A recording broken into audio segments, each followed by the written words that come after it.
Hey, Shalom, it's Izzy here with Holy Language Institute at holylanguage.com. I just finished filming a lesson, a Mishnah Snapshots lesson. If you're familiar with the Mishnah, or if you're not familiar with it, basically it's like some of the oldest Jewish writings, commentary on the Bible, interpretations of the Torah, written down in the mid to late 200s, but much of the Mishnah was communicated orally. Just word of mouth from rabbi to disciple. And so some of it was developed after the Second Temple was destroyed, but then definitely there's a lot of history in the Mishnah that comes from the Second Temple era, so from the time of Jesus and before Jesus. So I love the Mishnah because it can really help you to understand Yeshua of Nazareth better, give you some really personal glimpses of him. It can help you to understand the writings of his disciples in the New Testament also. Basically, you have the New Testament and you have the Mishnah, and they are both Jewish writings from the same Jewish world. From the Second Temple era and then shortly thereafter. And so the Mishnah definitely does shed light on the New Testament. If you want to catch glimpses of, Jewish culture in Second Temple Israel, how did the Jewish people keep the Torah in the time of Jesus?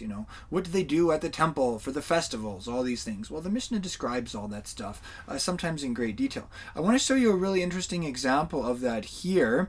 So this lesson that I just did was the last lesson in the first of the 6 orders of the Mishnah, and we read through a passage that described the Bikurim, the first fruits offerings, and how that was actually carried out in the time of Yeshua. So this is something that Yeshua would have been familiar with, and his disciples, this ceremony, going up to Jerusalem to the temple with the first fruits, all of this stuff. And I want to show you something really interesting here. So it says, the flute played before them until they arrived at the Temple Mount. When they reached the Temple Mount, even Agrippa the king would set his basket upon his shoulder and go in until he reached the temple court. All right. So it's, we're kind of jumping in the middle of the story, so to speak. But what I wanted to point it out to you specifically is this mention of Agrippa the king, because he's also mentioned in the New Testament. He's mentioned in the book of the Acts of the Apostles. So this is a great example of how the Mishnah, even though it was written down like roughly a century after the destruction of the Second Temple, the history in the Mishnah and many of the legal traditions come from before the destruction of the Second Temple. So again, they come from the same time as the New Testament. And this is a little example. Now, do you remember Agrippa? Maybe not. He wasn't like one of the big main players for sure in the early Yeshua movement, but he actually he does get covered in 2 chapters. Let's have a look at that together here. It's really quite neat. So we'll bring up eSword, and I already brought up the passage for you. So eSword is a very powerful tool. If you're not familiar with it, here, this is an example. I'm going to hit Control S, and it's going to bring up the search function, and then we're going to search for Agrippa.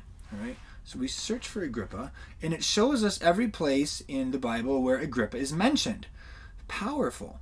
Very powerful tool. All right, so check it out. Acts chapter 25 and then on into Acts chapter 26. We're not going to read the whole thing. What you can take note of here anyways is that there was a Roman governor over Israel named Festus. And there's also a king named King Agrippa. It's the guy who's mentioned in the Mishnah. Apparently also we know his wife's name. His wife's name was Bernice.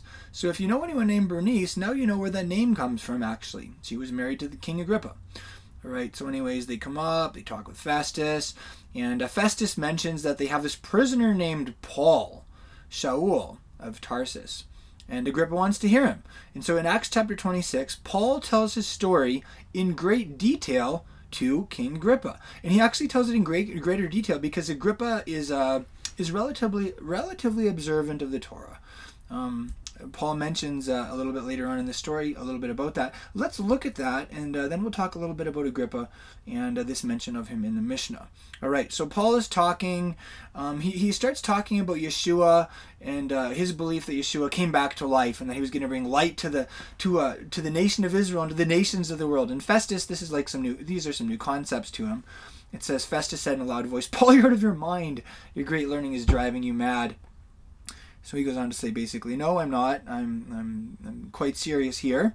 And then he says, "For the king knows about these matters." So he's talking about King Agrippa because, King Agrippa was a Jewish king. Technically he wasn't fully Jewish, but he was way more Jewish than Festus was. We can say that much. So he goes on to say, "King Agrippa, do you believe the prophets?" I know that you do. I love that.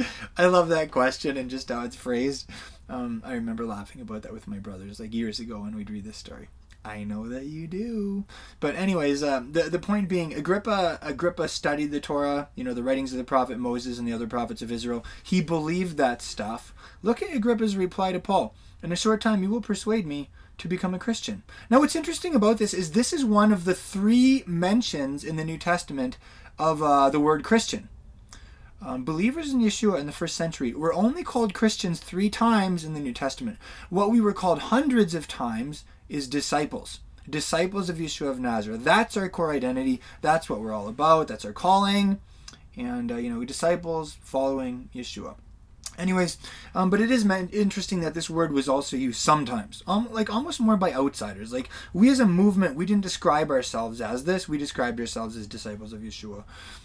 More so, we call each other brother and sister. That's another big one that was used.